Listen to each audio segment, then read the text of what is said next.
Praise God, जय मसीह की।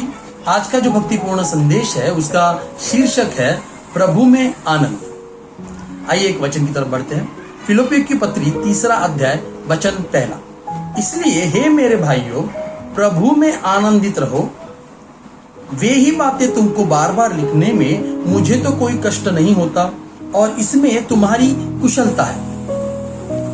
ये जो शुरुआत जब ये कही गई है कि पौलुस लिख रहा है कि प्रभु में आनंदित रहो, हम इस वाक्य को इस पूरे पत्री में बार बार देखते हैं और दो बार लिखते हुए पौलुस को देखते हैं। क्यों? क्योंकि फिलिपियों के जो लोग थे वो बहुत सारी ऐसी परिस्थितियों में से गुजर रहे थे जो तकलीफों की थी, वेदनाओं की थी, और इनके ऊपर अगर कोई कुछ है जो राज्य कर सकता है, इनको इसमें से दूर निकाल सकता है, तो वो है प्रभु का आनंद, मसीह का आनंद। और इसीलिए बार बार उन्हें ये बताने की कोशिश पौलुस कर रहे हैं कि प्रभु में आनंदित रहो। अच्छा, ये प्रभु का आनंद और इस दुनिया का आनंद, इसमें क्या फर्क है? प्रभु का जो आनंद है वो ऐसा है कि जब तक हमारे साथ ख्रिस्त है, यीशु मसीह है, कोई हमसे इस आनंद को छीन नहीं सकता। मगर इस दुनिया का आनंद कैसा है? इस दुनिया का आनंद ऐसा है कि कोई वेदना आ जाए, कोई दुख आ जाए, बीमारी आ जाए, गरीबी या कोई शोकदायक ऐसी कोई परिस्थिति हमारे साथ आ जाए, ये जो दुनिया का जो आनंद है ये खत्म हो जाएगा, ये डगमगा जाएगा, ये ज्यादा देर रह नहीं सकता।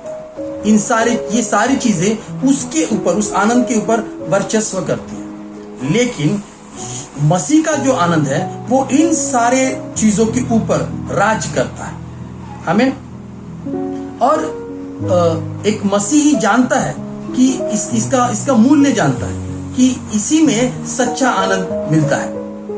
फिर वो किसी भी परिस्थिति में हो, उसे कुछ फर्क नहीं पड़ता। उसका ये आनंद जो है वो कोई उससे छीन नहीं सकता। हमें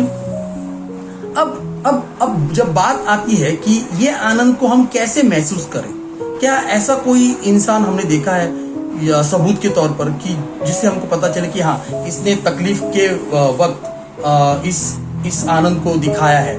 तो अगर कोई है तो वो सिर्फ पौलुस ही है। क्योंकि हम देखते हैं कि पौलुस इस पत्री को कब लिख रहे हैं? जब वो जेल में है। एक रोमन इतिहासकार है जिनका नाम है स्लास्ट। ठीक है, वो रोमन इतिहासकार है और वो इस जेल के बारे में लिखते हैं कि ये जेल जो है वो तहखाने में है और जहां पे सूरज का रोशनी नहीं आ सकता। दूसरा, इसे भयानक तरीके से बनाया गया है, ठीक है, डरावना। और तीसरा, जो लोग इसमें बंदी होते थे उनके हाथों और पाँव में बेड़ियां रहती थी, वो लोग कभी कहीं हिल नहीं सकते थे।